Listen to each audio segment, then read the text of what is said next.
আসসালামু আলাইকুম। এটিএন বাংলা সংবাদে সবাইকে স্বাগত জানাচ্ছি। আমি তনুজা দাস। শুরুতেই জানিয়ে দিচ্ছি ইউপে সংবাদ শিরোনাম।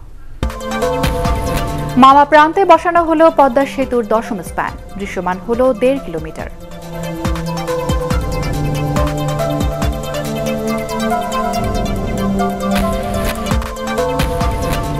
উন্নয়ন টেকসই করতে বিজ্ঞান শিক্ষা ও গবেষণার উপর আরও গুরুত্ব দেওয়ার আহ্বান প্রধানমন্ত্রী।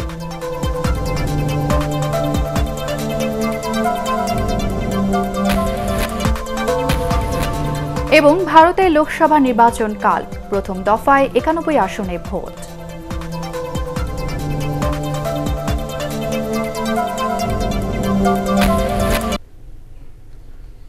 শুনছিলেন ইউপে সংবাদ শিরোনাম।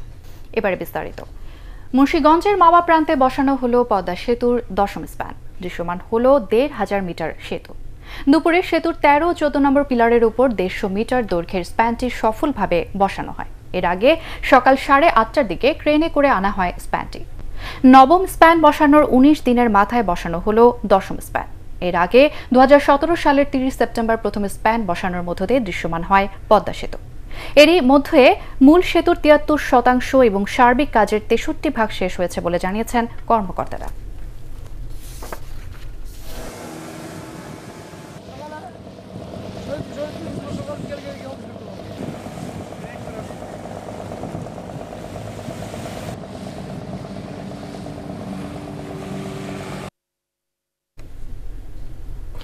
চলমান উন্নয়নকে টেকসই করতে বিজ্ঞান শিক্ষা ও গবেষণার উপর আরও গুরুত্ব দেওয়ার আহ্বান জানিয়ে প্রধানমন্ত্রী শেখ হাসিনা বলেছেন, গবেষণার মধ্য দিয়ে উন্নত সমাজ গড়ে তুলতে হবে।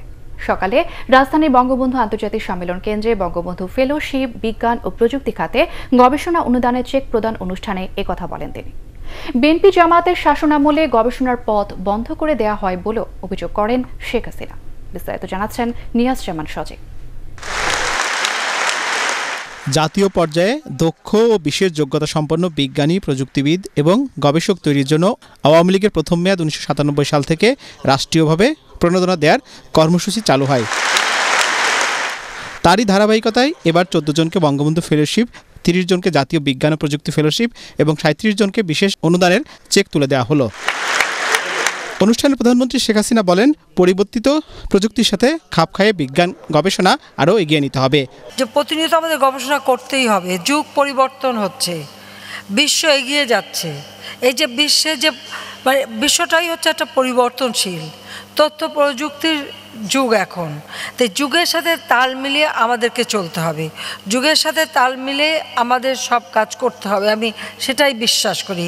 আমি এটা বিশ্বাস করি যে বাংলাদেশের মানুষ অনেক মেধাবী, কাজে তারা কখনো পিছিয়ে থাকতে পারে না এবং পিছিয়ে থাকবে না, কিন্তু সেই সুযোগটা আমাদের সৃষ্টি করে দিতে হবে। সমুদ্র সম্পদ, মহাকাশ সহ বিজ্ঞানের বিভিন্ন শাখায় গবেষণা কার্যক্রম আরও সম্প্রসারিত করার তাগিদ দেন প্রধানমন্ত্রী। এ সময় তিনি বলেন, যারা স্বাধীনতায় বিশ্বাস করে না তাদের দ্বারা দেশের উন্নয়ন করা সম্ভব নয়। একটা ফান্ড তৈরি করে অনেকে আমরা স্কলারশিপ দিয়ে বিদেশে পাঠিয়েছিলাম। দুর্ভাগ্য অনেক হয়তো ভুলেই গেছে, 2001 সালে যখন বিএনপি জামাত জোট ক্ষমতা আসলো সমস্ত স্কলারশিপ বন্ধ করে দিল। অনেকে আধা আধি পড়ার সময় দেশে ফিরে আসলেন, অথবা অনেকে কষ্ট করে বিদেশের মাটিতে থেকে তার উচ্চশিক্ষাটা সম্পন্ন করলেন, কিন্তু তাদেরকে যারা চাকরিজীবী ছিল তাদের চাকরি ছেড়ে দিতে হলো। এই অভিজ্ঞতা থেকে আমরা এখন একটা সবসময় একটা ট্রাস্ট ফান্ড করে আমরা এই সহযোগিতাটা দিয়ে যাচ্ছি।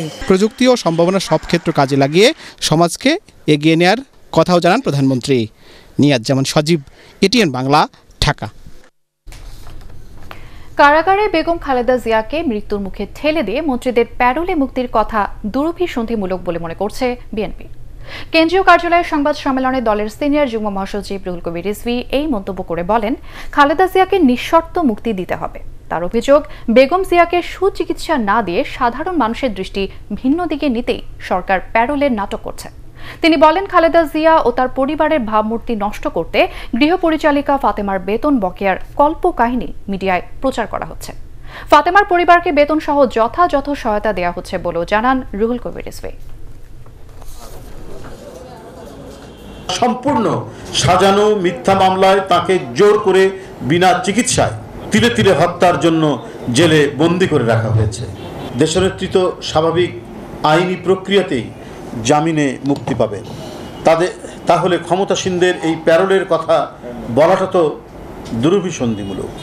সরকারের গভীর ষড়যন্ত্র এবং কুমতলব এখন পরিষ্কার।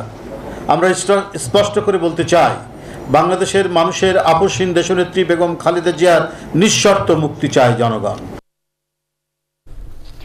নাইকো দুর্নীতি মামলার অভিযোগ থেকে অব্যাহতি চেয়ে বিএনপি চেয়ারপারসন বেগম খালেদা জিয়ার আবেদনের শুনানি 23 এপ্রিল নির্ধারণ করেছে আদালত।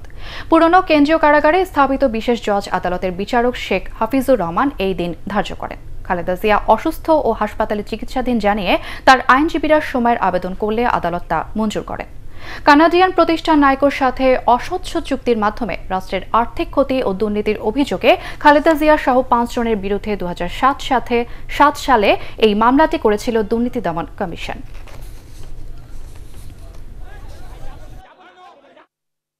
ভ্যাট নিবন্ধন ছাড়া কোনো ব্যবসা পরিচালনা করা যাবে না বলে জানিয়েছেন এনবিআর চেয়ারম্যান মোশাররফ হোসেন ভূঁইয়া।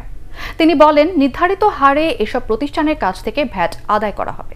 জাতীয় রাজস্ব ভবনে উৎপাদন ও সেবা খাতের ব্যবসায়ীদের সাথে প্রাক বাজেট আলোচনায় এনবিআর চেয়ারম্যান আরও জানান, ব্যবসা প্রতিষ্ঠানের লেনদেনে আধুনিক ব্যবস্থা ইলেকট্রনিক্স ফিসকাল ডিভাইস বা ইসিআর মেশিন বাধ্যতামূলকভাবে ব্যবহার করতে হবে। আয়কর নির্ধারণে সরকার সুষম বণ্টন নীতি অনুসরণ করছে বলেও জানান তিনি। শুল্ক সুবিধায় বন্ডের অপব্যবহার রোধে এনবিআর কঠোর এবং প্রয়োজনে বন্ডের উপর কর আরোপের পরিকল্পনাও তাদের আছে বলে জানান এনবিআর চেয়ারম্যান। ভ্যাট রেজিস্ট্রেশন এবং সেই রেজিস্ট্রেশন ছাড়া কোনো ব্যবসাই করা যাবে না, সেই ধরনের একটা সিস্টেম আমরা করে দিব। সেটা নির্ধারণ করার পরে আপনারা সেইভাবে ভ্যাট প্রদান করবেন। ফিসকাল ডিভাইস আমরা যেটা দেওয়ার চিন্তা করছি সেটা আপনারা সবাই ব্যবহার করবেন। ভ্যাটের ক্ষেত্রেও যেগুলি রিবেটেবল সেগুলিকে আমরা 15% করব। এবারে ভারতের লোকসভা নির্বাচনের খবর।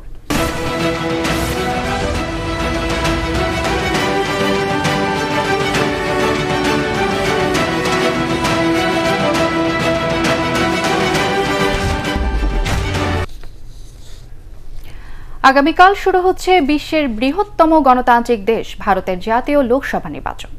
543 আসনে 7 ধাপে 19 মে পর্যন্ত চলবে ভোট গ্রহণ। প্রথম দফায় উত্তরপ্রদেশ, পশ্চিমবঙ্গ, জম্মু কাশ্মীর সহ বিভিন্ন প্রদেশের 90টিরও বেশি আসনে নির্বাচন অনুষ্ঠিত হবে। ফলাফল প্রকাশিত হবে 23 মে।